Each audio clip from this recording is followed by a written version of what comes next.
देश में corona virus का कहर काफी तेजी से बढ़ रहा है। इस वायरस को हराने के लिए लगातार संघर्ष जारी है, लेकिन अब तक कोई ठोस कामयाबी नहीं मिल पाई है। इस बीच कोरोना से लड़ने के लिए प्लाज्मा थेरेपी को मंजूरी दे दी गई है। कयास लगाए जा रहे हैं कि इस थेरेपी से कोरोना की लड़ाई में काफी मदद मिल सकती है। दरअसल केरल सरकार के अनुरोध को स्वीकार करते हुए ICMR ने इस थेरेपी को अनुमति दे दी है। माना जा रहा है कि drug controller general of India कभी भी इसे हरी झंडी दे सकते हैं। गौरतलब है कि इस थेरेपी का इस्तेमाल केवल गंभीर रूप से बीमार और वेंटिलेटर पर रखे गए मरीजों के लिए ही किया जाएगा। ICMR के वैज्ञानिकों का कहना है कि दुनिया के कई देशों में कोरोना के इलाज में प्लाज्मा थेरेपी को कारगर पाया गया है।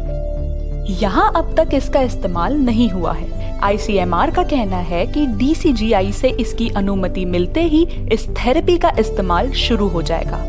सबसे पहले जान लीजिए कि प्लाज्मा थेरेपी आखिर है क्या।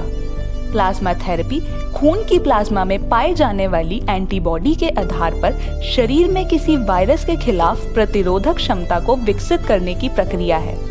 दरअसल किसी भी वायरस के प्रवेश करने के बाद शरीर खुद उससे लड़ने लगता है और उस वायरस को खत्म करने के लिए एंटीबॉडी बनाता है।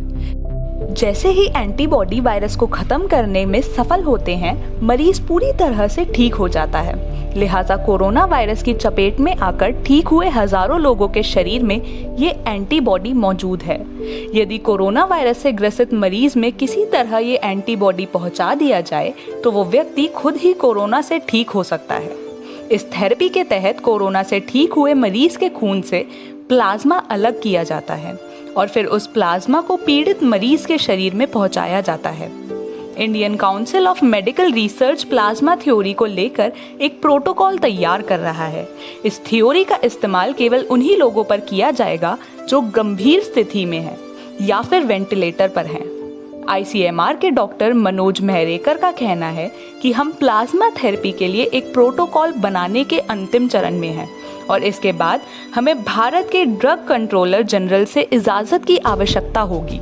उन्होंने कहा कि इसका इस्तेमाल कोरोना के सभी रोगियों पर नहीं किया जाएगा। उन्होंने ये भी कहा कि विदेश में इसे सीमित परीक्षणों में ही सफल पाया गया है। भारत में केवल वेंटिलेटर या गंभीर रोगियों पर ही इसका इस्तेमाल किया जाएगा। अब देखना ये है कि प्लाज्मा थेरेपी से कोरोना को रोकने में कामयाबी मिलती है या फिर कोई और रास्ता निकालना पड़ेगा। अगर आपको हमारी ये वीडियो पसंद आई हो तो हमारे इस वीडियो को लाइक करें और हमारे चैनल बीइंग एक्सप्लोरर को सब्सक्राइब जरूर कर लें। इसके साथ ही बने बेल आइकॉन को भी दबा दें जिससे हमारे वीडियो के अपडेट्स आप तक पहुंचती रहें।